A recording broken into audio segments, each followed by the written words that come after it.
పాపం జగన్మోహన్ రెడ్డి 5 ఏళ్ల పాటు సీఎంగా ఉండి చెప్పినటువంటి అబద్ధాలు విని విని విని ఇసుగు చెందినటువంటి ప్రజలు, బాబు నువ్వు ముఖ్యమంత్రిగా మాకు అవసరం లేదు అని ప్రతిపక్ష హోదా కూడా ఇవ్వకుండా 11 సీట్లకు పరిమితం చేస్తే పాపం పక్క రాష్ట్రం వెళ్ళి ఉండాల్సిన పరిస్థితి.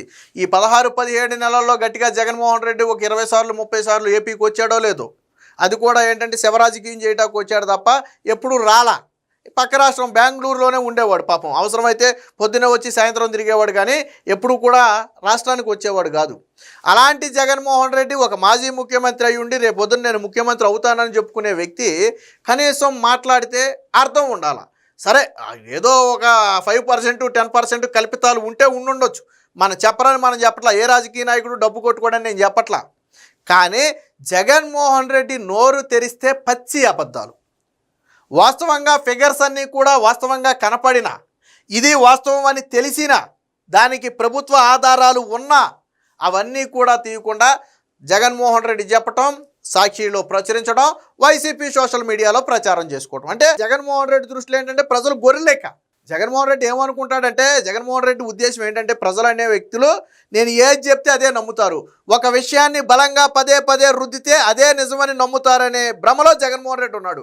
అయితే జగన్మోహన్ రెడ్డి అలా అనుకోవడానికి ఒక రీజన్ ఉంది. జగన్మోహన్ రెడ్డి పదే పదే రుద్దితే ప్రజలు నమ్ముతారు అనుకోవడానికి ఒక రీజన్ ఉంది. 2019 ఎన్నికల్లో బాబాయిని సొంత కుటుంబం వాళ్ళే లేపేస్తే, సొంత తమ్ముడిగా చెప్పుకునే అవినాష్ రెడ్డి లాంటి వాళ్ళు లేపేస్తే చంద్రబాబు నాయుడు చంపాడు నరాసుర రక్త చరిత్ర అని రాసి ఆ రోజు సోషల్ మీడియాలో విస్తృత ప్రచారం చేస్తే ప్రజలు కూడా కొంత నమ్మారు. ఓహో, చంద్రబాబు నాయుడు ఏమైనా రాజకీయ కక్ష ఏమైనా తీర్చుకున్నాడా ఏంటని అనుమానం వచ్చింది చాలామంది. 1, 2 డేటా చోరీ జరిగింది. చంద్రబాబు నాయుడు డేటా మొత్తం కూడా అమ్మేశాడు, డేటా మొత్తాన్ని చోరీ చేసేశాడు, మీ ఆధారు ఓటర్ ఐడీల్లో ఉన్న డేటా మొత్తం చోరీ అయిపోయిందని చెప్పి రాద్ధాంతం చేసి కేంద్రానికి కూడా ఫిర్యాదు చేశాడు. బట్ ఎన్నికలు అయిపోయాక కేంద్రం చల్లగా సాగుకోవరు ఏం చెప్పిందంటే డేటా చోరీ జరగలేదు, అది ఎవరు దొంగిలించే పరిస్థితి ఉండదు అని చెప్పింది. కానీ ప్రజలు ఎన్నికల టైంలో నమ్మేశారు.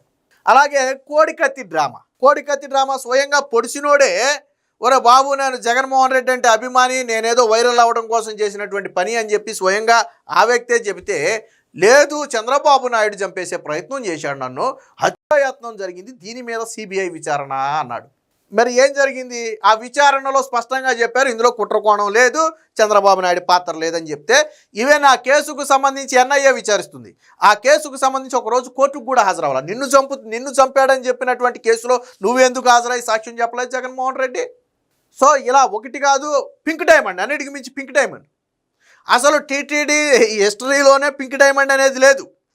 కానీ ఆ రోజు పింక్ డైమండ్ అనేది ఒకటి ఉంది, అది మిస్ అయ్యింది, చంద్రబాబు నాయుడు ఇంట్లో ఉందని చెప్పి విజయసాయిరెడ్డి నోటితో చెప్పించి ఆ రోజు కొంతమంది టీటీడీలో ఉన్నటువంటి పోజారులను ఎరగా వేసుకుని వాళ్ళ చేత కూడా పింక్ డైమండ్ అనేది ఒకటి ఉండాలి, అది మిస్ అయినట్టుగా ఉందని చెప్పి వాళ్ళని చేత కూడా చెప్పించి రాద్ధాంతం చేశారు.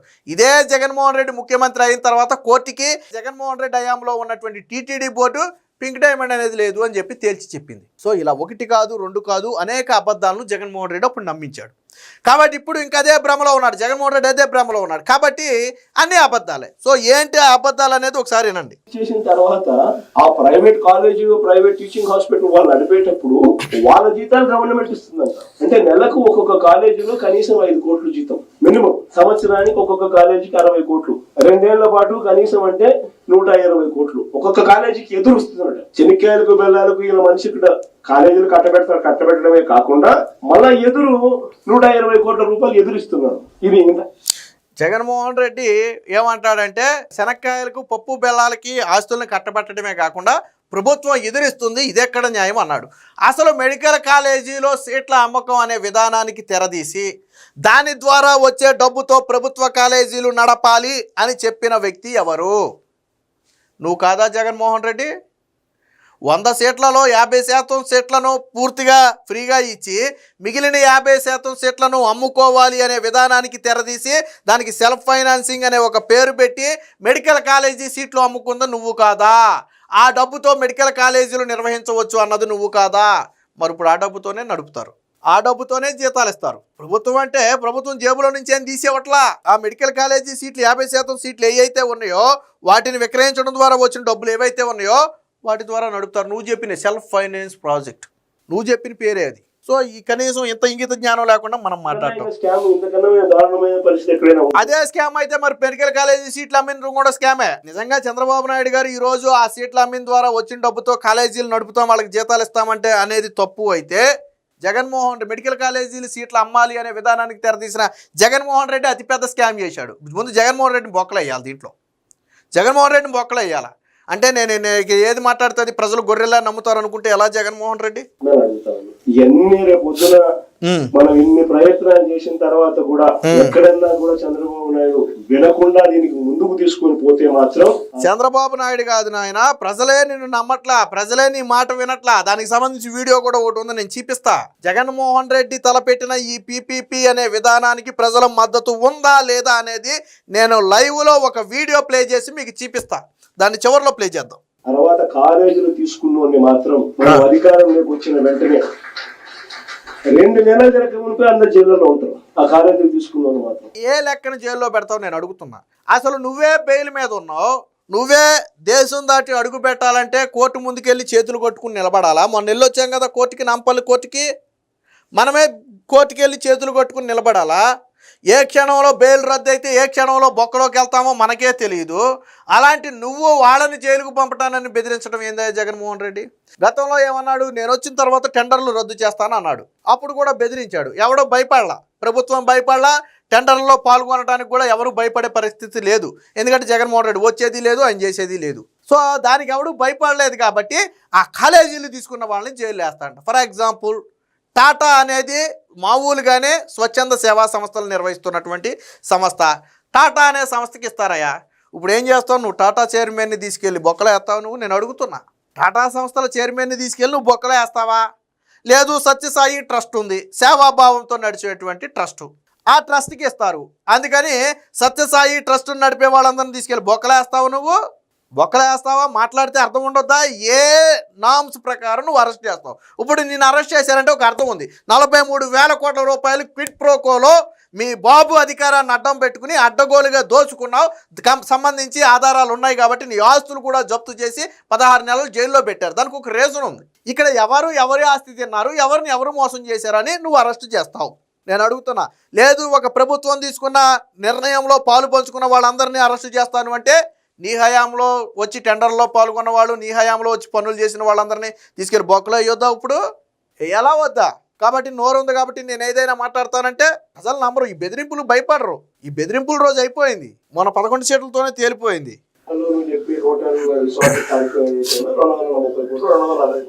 అది ముందు విశాఖపట్నానికి నిజంగా ఆనుమత్యంగా ఉంది. అదే చంద్రబాబు నాయుడు యోగా కోసం, యోగా గుర్తుందా? యోగా ఒక్కరోజు ప్రోగ్రామ్ యోగాకు ఖర్చు పెట్టింది 330 కోట్లు. కనీసం నేనన్నా 240 కోట్లు పెట్టి బ్రహ్మాండమైన బిల్డింగ్ కట్టి విశాఖపట్నానికి తలమానికంగా ఉంది ఆ బిల్డింగ్. ఈ పొద్దు కూడా పోయినాను అనుకో ఆ బిల్డింగ్. ఈ ఋషికొండకు ఎంత పెట్టాడు అనేది ఈ ఒక్క వీడియోలోనే జగన్మోహన్ రెడ్డి 3 మాటలు చెప్పాడు.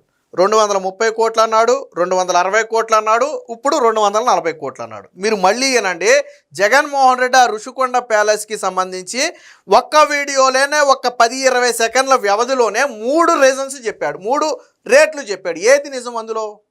ఏది నిజం? అసలు నిజం 453 కోట్లు. ఏనండి జగన్మోహన్ రెడ్డి ఎన్ని రీజన్స్ చెప్పాడు ఈ ఒక్క వీడియోలోనే? 230 కోట్లు 260 కోట్లు అంట. అదే చంద్రబాబు నాయుడు యోగా కోసం, యోగా గుర్తుందా? యోగా ఒక్కరోజు ప్రోగ్రామ్ యోగాకు ఖర్చు పెట్టింది 330 కోట్లు. కనీసం సిగ్గనిపించలేదా జగన్మోహన్ రెడ్డి? యోగా ఆంధ్ర కార్యక్రమానికి రాష్ట్ర ప్రభుత్వం 330 కోట్లు ఖర్చు పెట్టిందా? ఎవడమ్మా మొగుడు సొమ్ము తీసుకొచ్చి ఖర్చు పెట్టింది 330 కోట్లు? మీ కొడాలి నాని భాషలో అడగాలంటే ఎవడమ్మా మొగుడు సొమ్ము తీసుకొచ్చి పెట్టింది? యోగాంధ్ర కార్యక్రమానికి ఆంధ్రప్రదేశ్ ప్రభుత్వం పెట్టిన మొత్తం ఖర్చు 18 కోట్లు. దాని వాస్తవ అంచనా 60 కోట్లు. మిగిలింది మొత్తం కూడా సెంట్రల్ గవర్నమెంట్ ఫండింగే, రాష్ట్ర ప్రభుత్వం కాదు. రాష్ట్ర ప్రభుత్వం కేవలం 18 కోట్లు పెట్టుబడి పెడితే గిన్నీస్ బుక్ ఆఫ్ వరల్డ్ రికార్డులో ఆంధ్రప్రదేశ్కు పేరు వచ్చింది. ఈరోజు యోగా అంటే ప్రపంచమే ఆంధ్రప్రదేశ్ వైపు చూసే పరిస్థితి చంద్రబాబు గారు తీసుకొచ్చారు. యువతలో ఒక స్ఫూర్తి నింపారు. ఆ కార్యక్రమంలో లక్షలాది మంది పాల్గొనటం వల్ల చైతన్యవంతులయ్యారు. సో అంటే ఒక ఇన్స్పిరేషన్ అనేది క్రియేట్ చేశారు. నువ్వు అమ్మఒడి పథకం ఇవ్వటానికి పిల్లలందరినీ తీసుకొచ్చి సభలో ఎందుకు కూర్చోబెట్టేవాడివి? ఆ సభలకు ఎంత ఖర్చు పెట్టేవాడి? జగన్మోహన్ రెడ్డి ఖర్చు గురించి మాట్లాడుతుంటే కొడాలి నాని గుడివాడలో టిట్కో ఇళ్ల ఓపెనింగ్ కోసం 20 లక్షల రూపాయలు నిమ్మరసానికి ఖర్చు పెట్టాడు. ఆ లెక్కల్లో లెమన్ వాటర్కి 20 lakhs అని రాశారు. సిగ్గుండలా?